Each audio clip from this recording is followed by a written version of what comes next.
Friends, good morning. TCS has now announced a layoff all over the country. And now in case of Tamil Nadu, already 2,500 employees has already laid off. See, this is not the way an employer can treat you. Why he has come here to our country? It is not to bring in welfare measures to us. It is to gain profit he has come here. It is for his benefit he has come here. So he cannot demand rules to us. See, from the age-old times, we have fought and we have got our labor rights. So this labor rights has to be always remain there. So he cannot say that you don't have any right to fight for your cause. You cannot form an union. That cannot be an agreement also in that way. Such an agreement is an illegal agreement.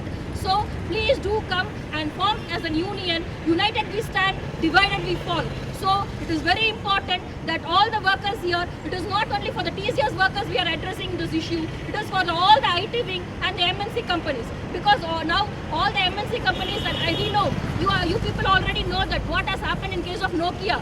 And there are many workers who are now suffering. And in case of women, you would have had family responsibilities. And with all these family responsibilities, you have toiled all these years working for these fellows. And now he says you are not required because he expects persons from minimum wage. He wants to take persons of low wage and appoint, and he wants to make his job done. So you have to fight for this cause. So because of that, New Democratic Labour Front, NDLF, is going to organize a meeting tomorrow at 5 o'clock at Bharat Mahal, Padur bus stop on OMR 2 km from Siriseri towards Kelam-Pakkam. Please do come and participate. Evening 5 o'clock, 10/1/2015. See, NDLF is a union which never goes for a compromise.